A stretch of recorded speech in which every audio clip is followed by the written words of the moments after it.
Okay, today we are back with India and Pakistan, a continuing story. This is part 2 of our series.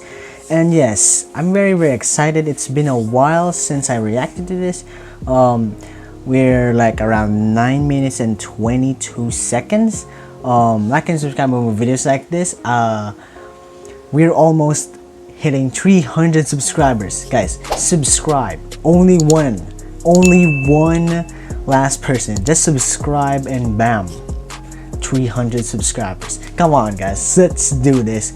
So yeah, so in the last video, maybe not last, like the last part, we it started out with history, about the culture, about like the Middle East, having so many conflicts. So yeah, this is part 2. I'm gonna start my recording. 2,000 years later. Okay, so here we go guys. Like and subscribe. Let's go. Starting visions. During the Second World War, 2.5 million soldiers from the Indian subcontinent found themselves fighting a war against tyranny, from Singapore to Hong Kong, in Egypt, Libya and Tunisia, in Italy, in Ethiopia, in Malaysia and Burma. They fought, suffered and gave their lives in the hundreds of thousands for the freedom of others, but not their own. While their homeland had to endure another famine in 1943. That war fought for freedom made the hypocrisy of a British-occupied India blatantly obvious to all, and the continuation of the British Raj untenable. Internal and outside pressures started to mount on Britain to get out. But as they got out of India, they would arguably leave behind some of the worst damage done to the subcontinent. Yeah, cause Jesus Christ, what did you do? You guys left famine in India. So yeah, that's kind of sad though. They fought a war, a huge war for other countries' freedom, and their homeland isn't even free. It's still occupied by a superpower. Jeez, that's harsh. Possibly the worst of all colonial legacies. At the beginning of the independence movement, the vision that had brought people together was one of a united India. You can see this represented in the flags of the movement. A society not divided by its many cultures, languages and faiths, but one republic for all. That vision was represented by the eventual founder of the Indian Republic, Jawaharlal Nehru. But it is a vision that was challenged by the leader of the Muslim League, Muhammad Ali Jinnah, the eventual founder of the Pakistani Republic.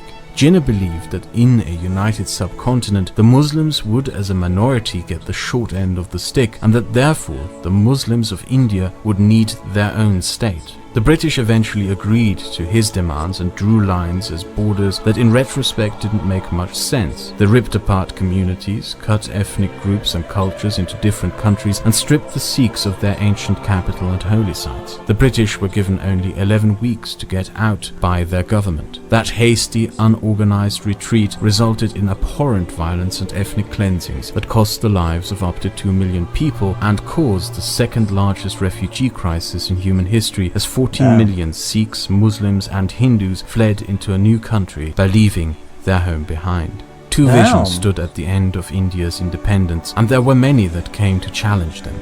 The Republic of India, founded by Nehru, the vision being of a united republic of differing peoples, cultures and faiths, united for common benefit and struggle in one society, a nation in which it would not matter that Hindus were the majority, because the concerns of all would be given equal weight and precedence in a new secular republic.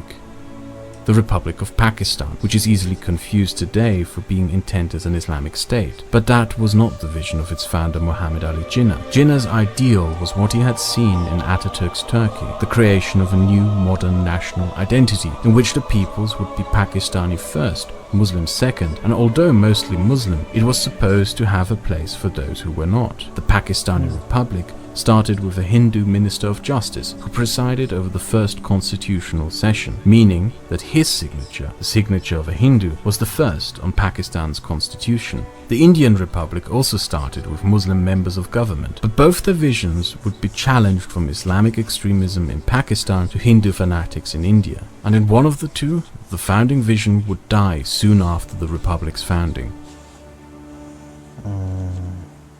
Damn. Founded to fail. Oh. Pakistan is an acronym. Punjab, Afghan, Kashmir, Indus, Sindh, and the Tan represents Balochistan. It was supposed to represent a unification of all these people into a new national identity, but the name itself almost stands like a metaphor for the disunity of the country. The region of Punjab is divided between Pakistan and India. Punjab is the historical homeland of the Sikhs, and its capital Lahore was the ancient capital of the Sikh kingdom. Lahore was once the most diverse city on the Indian subcontinent, a place known for its culture, wealth and learning. Its Sikhs and Hindus were driven out when the city fell into Pakistan. The scar of the ethnic and sectarian separation and cleansings sits deep in the first letter.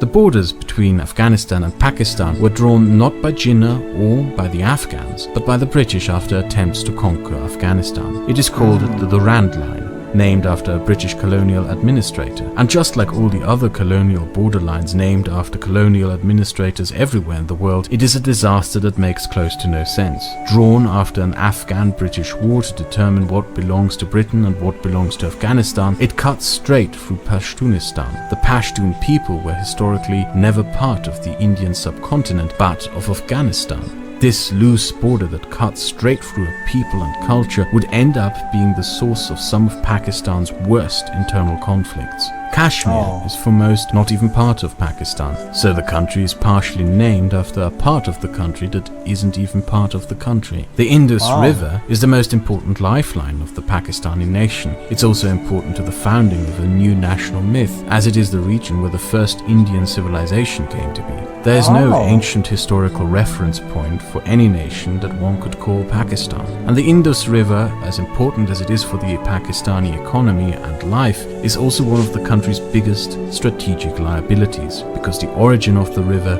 is in India. More on that later. Sindh, just as Punjab, is scarred land marked by the displacement of the Sindhi Hindus and Sikhs, as the historical region is also divided with India, of which the Indian parts are now part of Rajasthan and Gujarat. Balochistan. Balochistan has close to no historical cultural connection to India. The Baloch people, language and culture are Persian Turkic. Historically, the Baloch people were part of the Kalat Khanate, a Turkic Mongol kingdom with a Khan that was part of the Durrani Empire based in Afghanistan. To this day, the Baloch people see their identity and belonging as an independent, self-determined people, and not as part of the 20th century construction that is Pakistan. And then there's also what's missing. When Pakistan was founded, it was a divided nation between West and East Pakistan. When Ataturk founded his... Okay, so you mean there was a West Pakistan and an East Pakistan, but West Pakistan is Pakistan and the East Pakistan is Bangladesh. Oh, okay. Whoa, okay, learning. Okay, let's go. Republic, he built it on the basis of an extensive Turkification of the Anatolian region. Jinnah attempted the same, chose Urdu as the national language, and attempted to create a national identity based on the cultural practices and identities of the Muslims of the western part of the subcontinent. The people of East Pakistan, however, are Bengal. They speak Bengali. Their culture was different, and as Pakistan made no space for them, the disintegration was furthered by the enforcing of a foreign language, foreign culture and foreign rule upon a people. The cracks in the Pakistani Republic appeared within the first years. Its first Hindu minister, meant to show that there was a place for a Hindu in this state, left the country in protest, proclaiming that it was no place for non-Muslims. Within 2 years, the Pakistani constitution was amended to declare government office an Islamic duty, excluding non-Muslims for many offices. And in 1974, those cracks were widened when the Second Amendment to the Pakistani Constitution was passed, which declared Sunni Islam the only recognized faith of the state, thereby declaring all Shias, Ahmadiyya and Sufis to be apostates, and also enshrined non-Muslims in the state to not being people with inalienable rights and fellow citizens, but merely as tolerated outsiders. The last shreds of what the initial vision for the state was came crashing down in 1977, when during a military coup, Zia al-Haq seized power. We started off from a point which, in my opinion, was most pertinent from the point of view of impact on the society. And impact on society, in my opinion, is from laws which look a little stringent. Many people say that the Islamic punishments that you have instituted are in fact barbaric and inhuman, and in fact contravene the United Nations Declaration of Human Rights. What would you say? No, I would say that these punishments are just right. They're not barbarian. They're not against the human rights. But how can you say that, sir? Because I give you, because there are these serious punishments like stoning a man to death, chopping off a hand, or the lashes. The lashes are also being administered scientifically. Well, we filmed in Saudi Arabia a flogging which was just a tapping which was to humiliate. Yes. What is happening here is different. Yes, but what has happened here so far has not happened under the Islamic laws. It has happened under the martial law. How can you say that you don't contravene the Declaration of Human Rights if you stone somebody to death or you chop off somebody's hand? There's a case coming up in Multan, for instance. It has already been through, practically. Has the hand been amputated? Not yet. It will be. Most people would call that inhuman. Yes, but this is the way of life. This is the way of thinking. I think it is absolutely within the rights of human beings. Because if today we can reform the society by some stringent measures, I think it'll put them right. Is it a reforming society? This is my way of thinking. Zia al-Haq made Sharia the law of the land, the cutting off of arms, censorship for media, a rape victim needing to provide 3 male witnesses to her rape or else she would be sentenced to death for adultery. It is one of only 2 countries in the world where a woman could be sentenced to being raped. Pakistan went through an extreme Islamization. The 1970s. You hear that? Jesus, that guy is brutal. And what? So you mean the woman is the one is getting sentenced, not the guy or the man? What? So you have to have a witness. That doesn't. What? No, that doesn't make sense. Because really, why the hell is the guy gonna do that to the girl with someone watching or someone seeing them? Okay, but first of all, amputating the hand, crushing or with stone crushing. Geez, that's harsh and kind of scary. Jeez, those are like what are executions? These were a time of revitalized Islamist extremism throughout the Middle East, the consequences of which we still live with to this day. Throughout Egypt, Syria, Morocco and many other countries, these Islamic extremists were locked into jails as the countries made attempts to somehow get rid of them. Zia al-Haq imported these people that other countries were trying to get rid of because he saw them as the foundation for building a new Islamic conservative nation. The consequences of this decision were catastrophic. Oh yes, Osama bin Laden. So you mean, wow, Pakistan is the ones that, okay, so that means Pakistan is the ones that free these type of people. Like this is Osama bin Laden, okay? So yeah, we all know what he did. He planned 9/11. So yeah, that's kind of that was kind of devastating and tragic. Jeez, R.I.P. to the people that died in 9/11.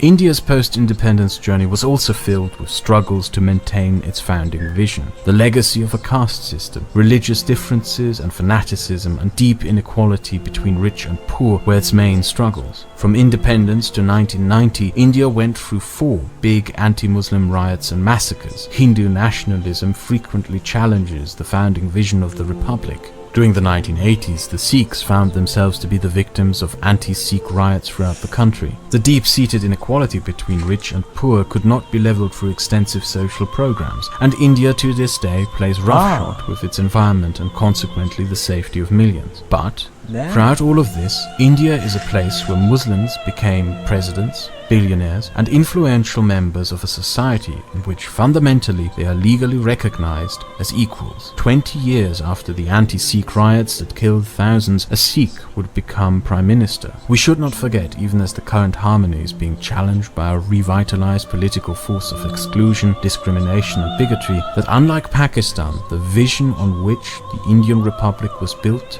has prevailed. India still is a secular republic, as long as they can keep it. Tradition of antagonizing Kashmir. Okay, so we might actually end it here. Thank you for watching, everybody. Like and subscribe for more videos like this. Part 3, I don't know when, but this is going to be posted in Wednesday. Maybe like tomorrow, not tomorrow, like the next day. Because I'm actually recording in Monday night time. So yeah, thank you for watching, everybody. Like and subscribe for more videos like this. And whoops, I'm sorry about that. Can you please go subscribe? Just one of you, okay? Just one of you, okay? Because, you know, I'm almost 300 subscribers. Come on. So yeah, thank you for watching, everybody. Like and subscribe. Goodbye.